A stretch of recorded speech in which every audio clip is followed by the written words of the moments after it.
Good afternoon. Thanks to the organizer for to give me the opportunity to share this work with you. I'm Julie Gombert from the French Seed Grower Association, the FNAMS, and I'm here today to present you a study about Umbel bowing and stem necrosis caused by Diaporthe angelicae and Phomopsis dauci on carrots in France. It's not this one, this one. So first of all, I will give you a short overview of my presentation. I will present you the context, then I will talk about a research program, Diaporthe, and I will finish with some conclusion. So in 2007, we observed new symptoms in the field, symptoms we've never seen before, as oops, sorry. No, it's not. How can I? As a triangular necrotic lesion, as you can see on this picture, on the umbel, and these necrotic lesions will spread to the whole umbel and also to the stem. So the umbel will dry prematurely, the seed development will be affected, and so we will have a loss of yield. In 2008, 8% of the production area in France were attacked by this disease. As you can see on this picture, a severe attack. So at this moment, when we first observed this symptom, we didn't know what was the causal agent. And it takes a couple of years to identify it. And it's also with symptoms described in bibliography in the 50s in the Netherlands. We managed to identify Phomopsis dauci, which is an asexual form, and Diaporthe angelicae, which is a sexual form, as the causal agent of our disease. So this fungus belongs to the Ascomycete, to the class of the Ascomycete. Phomopsis dauci and Diaporthe angelicae are mainly found in Europe, but have also been described in North America. And the host range is, in fact, contains plants belonging to the Apiaceae family, as carotte, but also parsley, fennel, etc. So let's move to the Diaporthe project. So the Diaporthe project is a collaborative project with 5 partners: IRHS, GVS, FNAMS, and 2 companies, Villemorin and Close. This project began in autumn 2012 for 3 years, and the objective of this project is to understand the fungus better, to be able to control the disease in the field. We have 3 main tasks in this project. The first task is about strain collection and genetic diversity. The second task concerns epidemiology with a focus on seed transmission. And the third task is about disease control with fungicides application and a predicting model of contamination. So let's start with the first task in details. So the first step was to collect symptoms of umbel, stem, and crop debris. So more than 100 symptomatic samples were collected in 2013, and it was mostly samples of carrots for 90% of the sample, but also some of parsley and other Apiaceae. As you can see on the map, the sample came from different departments of France, but mainly from the center of France, and some in the south and also in the west. So these symptoms were analyzed, and the fungus was isolated and then characterized with phenotypic and molecular criteria. And so, in fact, 75% of the sample,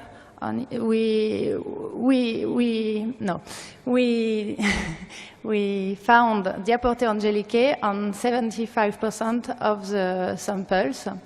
And this part of the project is detailed in this poster you probably you've seen this morning. So this was the task number 1. Let's move to the task number 2 about epidemiology. So the objective was to control the artificial contamination in the field.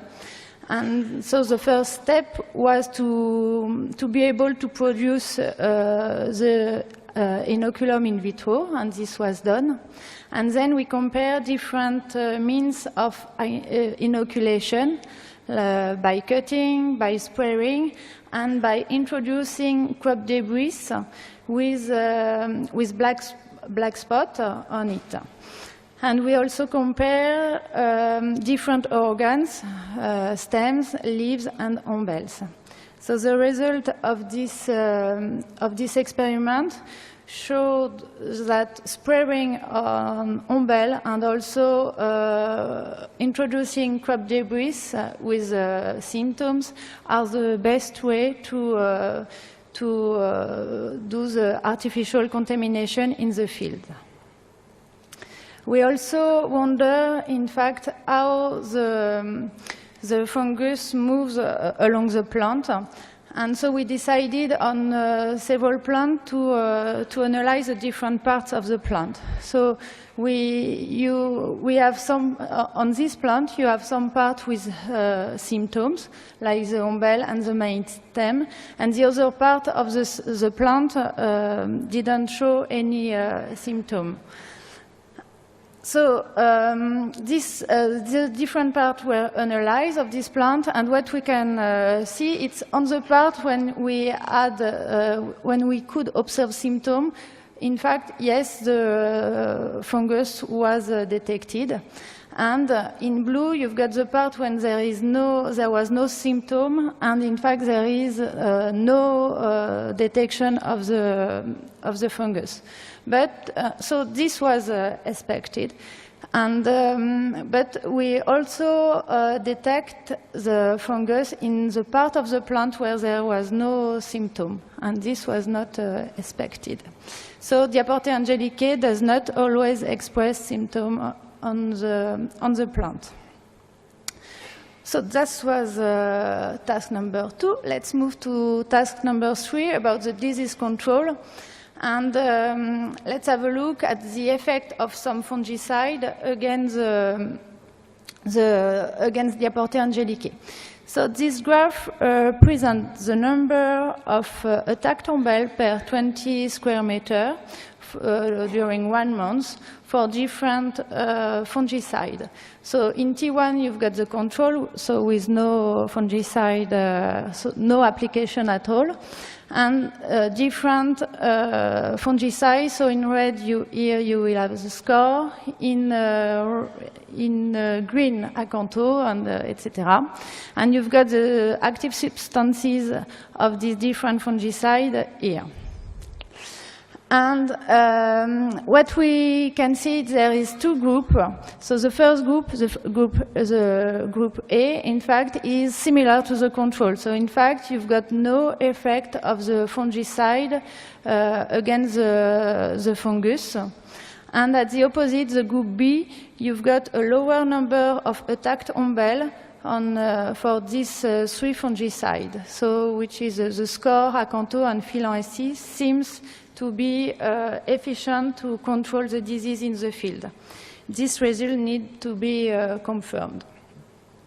So we've got some fungicide which seems efficient, and it's also important to know at which time it's better to apply them. And so we do another experiment, and it was to identify the period of contaminations. So we have different treatment from green Umbel to seed maturation. So the control T1, there is no application at all. And T2, there will be protection during all this period of flowering. And for the other treatment, it depends as indicated in this table. And what the result of this experiment show, in fact, that the most important period to protect is from whitening to flowering of the umbels of the second order. So, in fact, it seems to be the period of contamination. This result too needs to be confirmed. After 1 year, the major results of the Diaporthe project are about the task number 1. We have at the moment about 80 strains in our collection, and we would like to reach 150. About epidemiology, we wanted to control the artificial contamination in the field, and this is done. And we also showed that, in fact, the fungus moves along the plant without expressing symptoms. And about task number 3, the disease control, so we found some fungicide which seem efficient against the disease, against the fungus, and also the contamination period seems to be identified. We still have some questions to answer, as intra-specific diversity of Diaporthe angelicae, also the question of seed transmission, the conservation of the fungus in the soil need to be studied, and we would like to study the sunflower model developed on Diaporthe elianthi and to see if it fits or not carotte to predict contamination.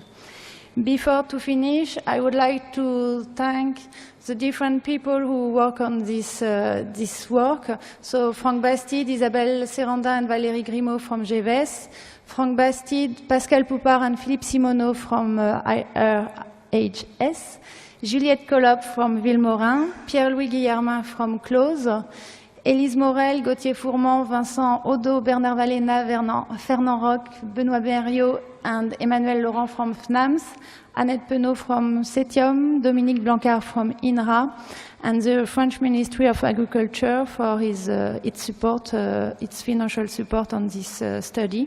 And thank you for your attention. I'm Alexandra Bulajic, Faculty of Agriculture, Belgrade, Serbia. First of all, I want to congratulate you for this excellent speech on a very interesting topic. I'm a plant pathologist, so I'm very interested in this field, since we do not have this fungus present in our country. I have two short questions. One, we have touched briefly while discussing the poster section. I would like you to tell me if you have any suspicions or ideas of the way of introduction of this pathogen in France. And the second, because it is very important because of specific biology, I think maybe you have some ideas. I don't know. If you don't have, never mind. And the second is concerning host range, because you mentioned that you have trials or experiments about host range, and it is also very important. Thank you. Yes. So I will answer to the first question. In fact, we don't know how it comes.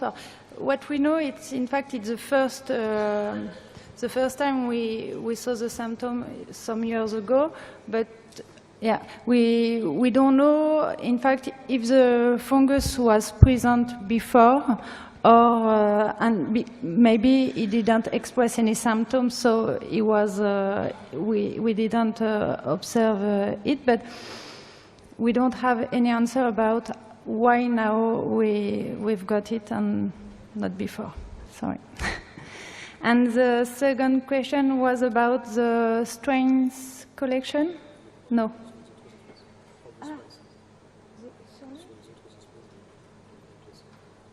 Of the other, yeah. So we detect, sorry, so it's a different species where the fungus was detected, yeah? So we detected Diaporthe angelicae on parsley, and I think that's all at the moment, and carotte, mostly carotte, but the other part I'm not sure.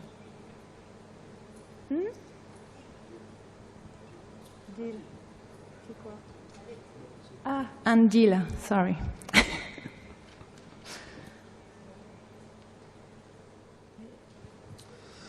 Yeah, I would like to make a remark about this disease.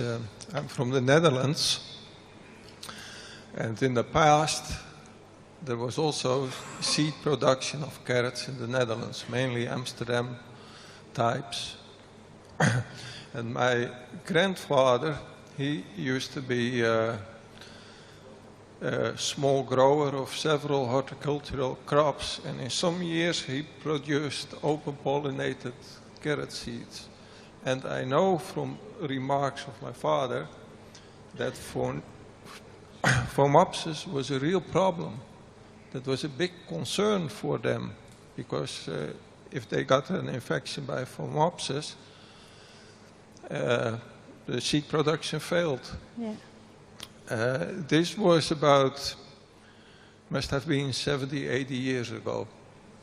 And there is also an annual manual issued for vegetable growers, fruit growers, etc. And in every issue there was always Phomopsis was listed as a disease. So, but actually, since I've been working on carrots, and that's also 40 years by this date, I've never come across Phomopsis anymore. So, yeah, sometimes I suspect that I can have Phomopsis in my umbels, but I've never taken any action to try to identify the fungus. So, yeah, I'm quite surprised that it has shown up again. But you are not aware that it has existed before in France, in France, the old days? No, not in France. It's the first, really, the first description, yeah, of this disease. But that's why the first description in Europe was in the Netherlands, and with very similar symptoms, which help us to identify the causal agent for us. But because I would suspect that if we are really looking for it in the Netherlands, we will find it as well. Okay. But there is no commercial seed production anymore in the Netherlands. So, but maybe in the greenhouse where we have our breeding lots, etc. But for me, your talk was very interesting. Thank you. Thank you very much.